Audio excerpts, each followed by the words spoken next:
on vous remercie chaleureusement pour accepter à parler et à discuter avec l'opinion publique. On aimerait bien que la première étape, vous vous présentez et vous nous parlez en général de votre allocution aujourd'hui qui a été très formidable, très intéressante.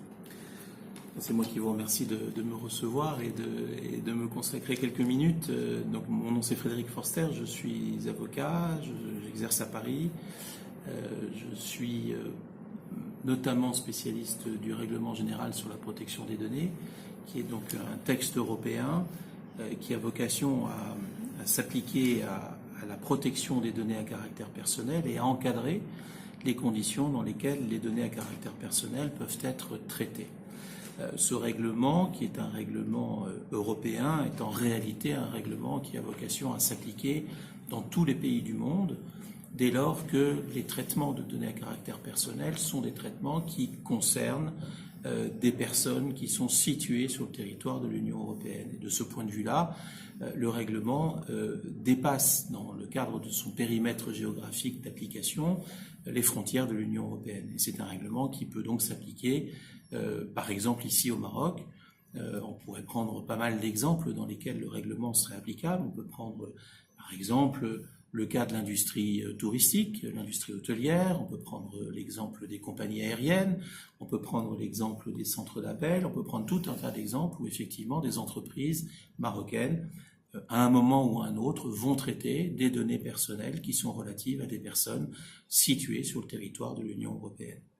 Et l'objectif de ce séminaire aujourd'hui, c'est de sensibiliser un certain nombre de personnes, d'abord au fait que le règlement peut s'appliquer à elles, et ensuite de les sensibiliser aux conditions dans lesquelles ce règlement est éventuellement applicable ici sur le territoire marocain.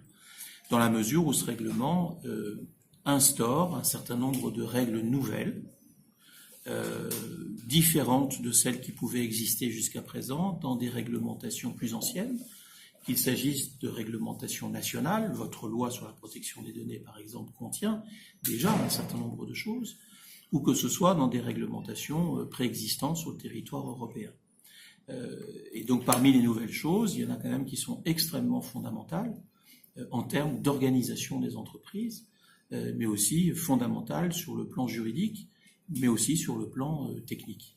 Donc il est important de sensibiliser, il est important que les entreprises, y compris ici au Maroc, encore une fois, connaissent le périmètre d'application du règlement et tout ce que ça veut impliquer pour elles, à la fois dans leur organisation interne, mais aussi dans le cadre de la relation qu'elles entretiennent avec des entreprises situées sur le territoire de l'Union européenne. D'accord.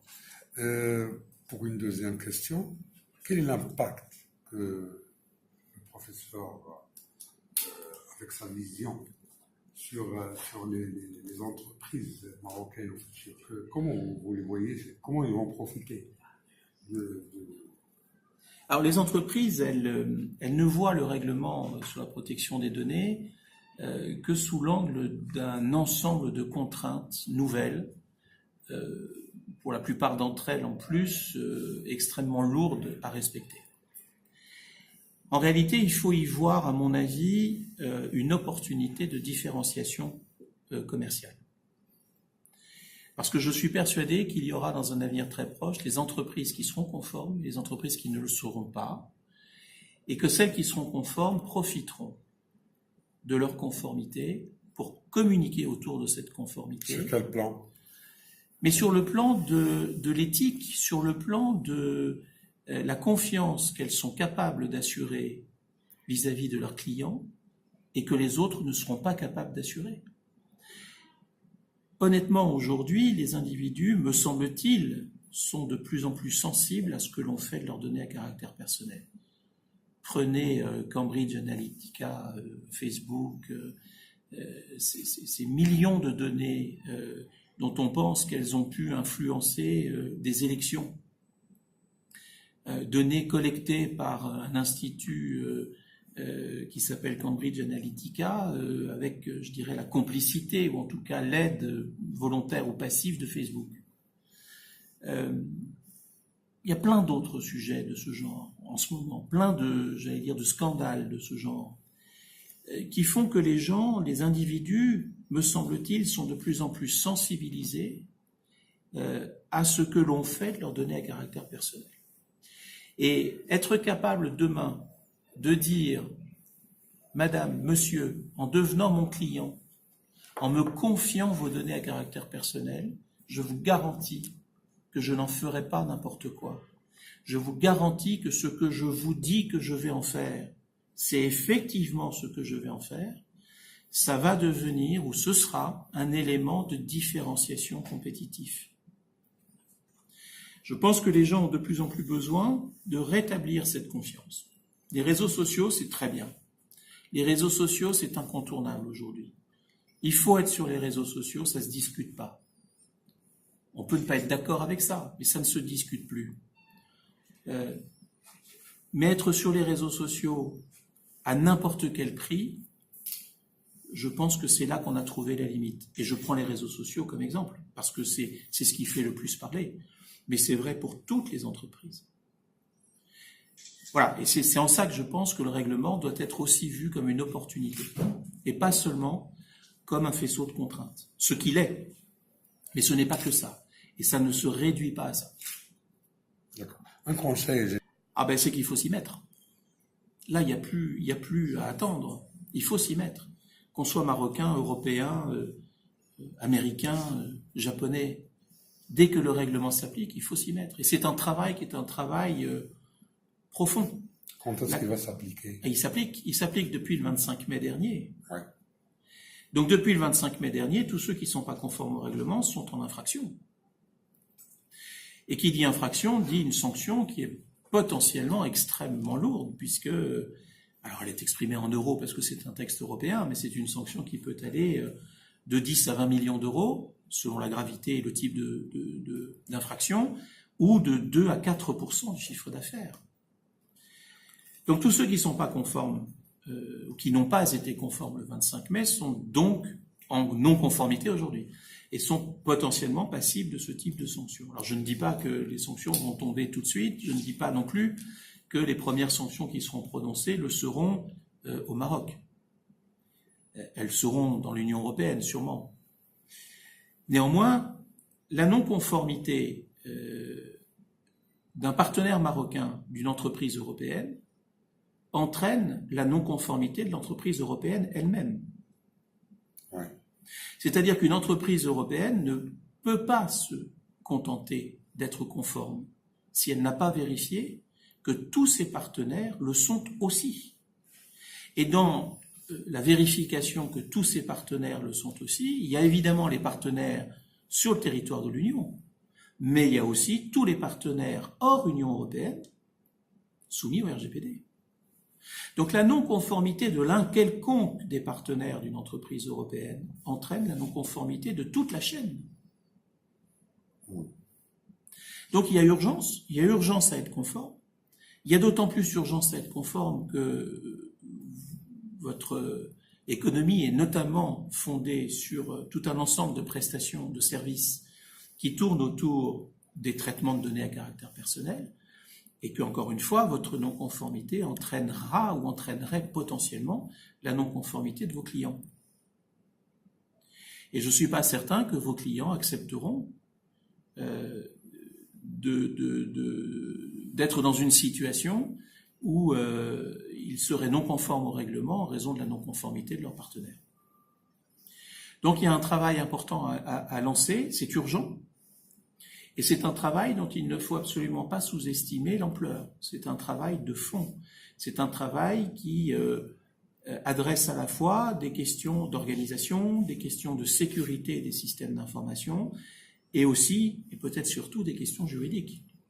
C'est un travail qui va nécessiter de revoir les contrats, qui va nécessiter de revoir les mentions d'information des clients ou des salariés. C'est un travail qui va nécessiter de mettre en place des procédures internes, de gestion d'un certain nombre d'obligations liées au règlement.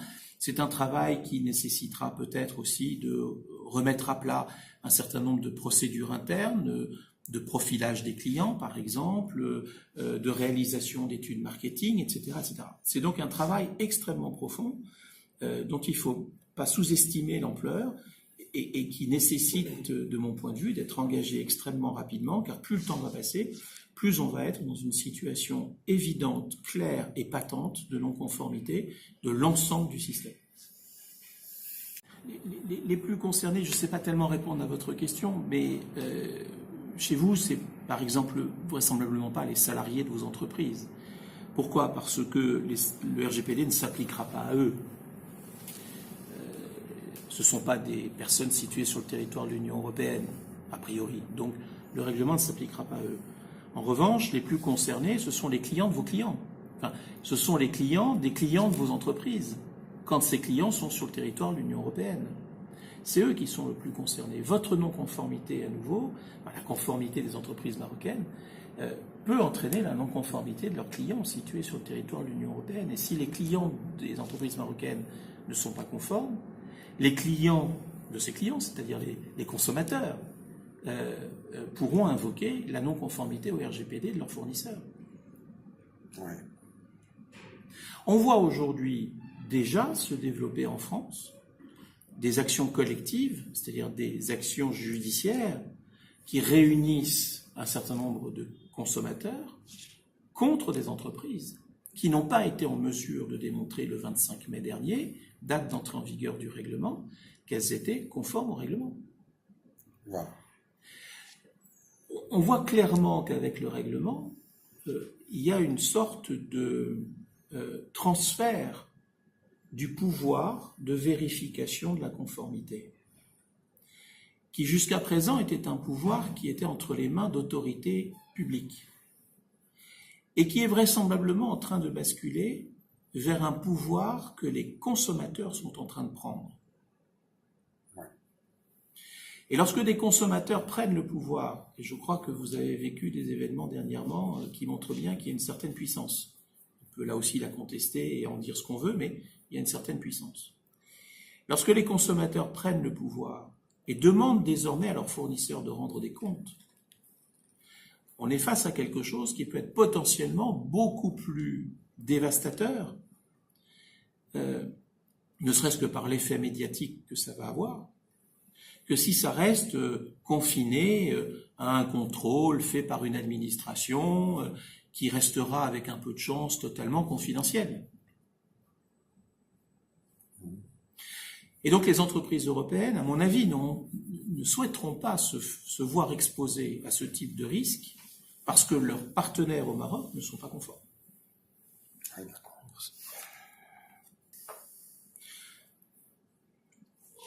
Autrement que de vous remercier et d'espérer que ce type d'initiative se développera, parce que je pense qu'il y a vraiment un intérêt, j'allais presque dire vital, à ce que la connaissance de ce règlement se diffuse rapidement. Je ne peux que souhaiter que cette réglementation atteigne son objectif, qui est un objectif de protection des intérêts individuels, de protection de la vie privée des gens.